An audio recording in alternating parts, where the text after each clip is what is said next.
France ও ভারত মিলে একটা বিশ্ব রেকর্ডের ডিল করে দিয়েছে, যে ডিল দেখে আমেরিকা, বাংলাদেশ ও পাকিস্তান রাস্তায় বসে একদম কাঁদছে। কি ডিল বলছি, তো ফ্রান্স ও ভারতের মধ্যে একটা ডিল হয়েছে H-125 হেলিকপ্টার নিয়ে। যেই হেলিকপ্টারটা এখন ভারতে সম্পূর্ণ ম্যানুফ্যাকচার হবে, ভারতেই তৈরি হবে এবং ভারত থেকে পুরো বিশ্ব নানা দেশে যাবে।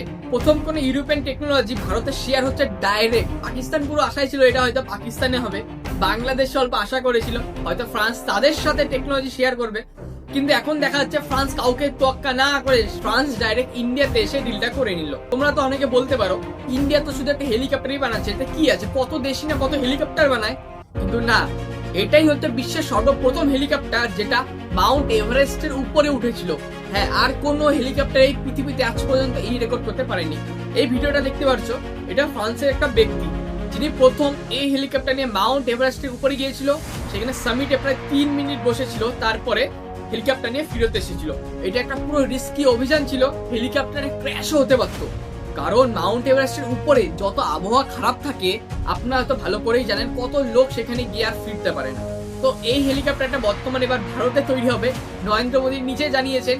এবং একবার যদি এটা তৈরি হয়ে যায় না ভারতে, আর ভারত যদি বিক্রি করা শুরু করে, তো ভারতের কাছে কি হবে, ওই হেলিকপ্টারটা সম্পূর্ণ টেকনোলজি থাকবে।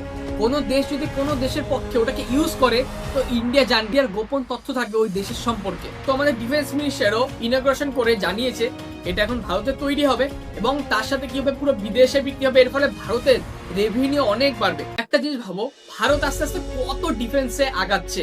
একদিকে আমাদের পার্শ্ববর্তী দেশ পাকিস্তানে কি আছে, কিচ্ছুই নেই, কয়টা পরমাণু বোমা নিয়ে বসে আছে, পাকিস্তান এটা পাকিস্তান ওটা করে বেড়াচ্ছে।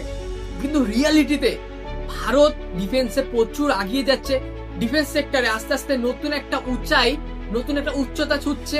আস্তে আস্তে নরেন্দ্র মোদীর হাত ধরে ভারত যেন বিশ্ব গুরুতে পরিণত হচ্ছে। কারণ ভারতের কাছে বর্তমানে কি নেই, আমেরিকা ইনভেস্ট করছে ভারতে, ইউরোপিয়ান কান্ট্রিগুলো ইনভেস্ট করছে, এখন ফ্রান্স তো ডাইরেক্ট ডিফেন্স ডিল করলো, রাশিয়াও তো ইনভেস্ট করে।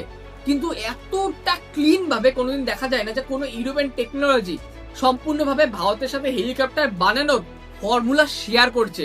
তো ভারতের কাছে এই টপ সিক্রেট জিনিসটা এসে বললো, যেটা আজ পর্যন্ত কোনো বিশ্ব পায়নি। আর এই H-1B হেলিকপ্টার, H-125 হেলিকপ্টারটা এত ভালো, এত উঁচুতে উঠতে পারে, এটাকে রেডারও ধরতে অনেক অসুবিধা হয়। মাউন্ট এভারেস্ট পার করে যেতে পারে, মানে চাইনিজ বিমানরা যখন প্লেন নিয়ে মাউন্ট এভারেস্ট কিন্তু ইন্ডিয়াতে পার করতে পারে না। কিন্তু আমাদের এই হেলিকপ্টারটা যদি আমাদের থাকে, এই হেলিকপ্টারটা করে আমরা মাউন্ট এভারেস্ট পার করে চায়নাতে চলে যাব। এতটা ভারতের ডিফেন্স বাড়তে চলেছে, এতটা ভারতের ডিফেন্স শক্তিশালী হতে চলেছে, তাহলে ভারতের জন্য কতটা ভালো জিনিস এটা একবার ভাবো তোমরা। এমনিতেই তো দেখছি ভারতের কাছে পুরো বিশ্ব এখন ঝুঁকছে।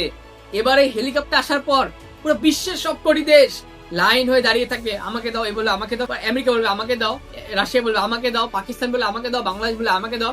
কিন্তু ভারত ডিসাইড করবে এটা কাকে দিবে। কারণ বর্তমানে বিশ্বের একমাত্র হেলিকপ্টার যেটা মাউন্ট এভারেস্টের উপরে উঠতে পারে, মানে বিশ্বের একমাত্র হেলিকপ্টার এটা, যেটা আকাশের সর্বোচ্চ সীমায় উঠে যেতে পারে। তাহলে ভাবো কত ইম্পর্টেন্ট জিনিস। এবার ভারত ডিফেন্সে নিজের পাওয়ার দেখাবে।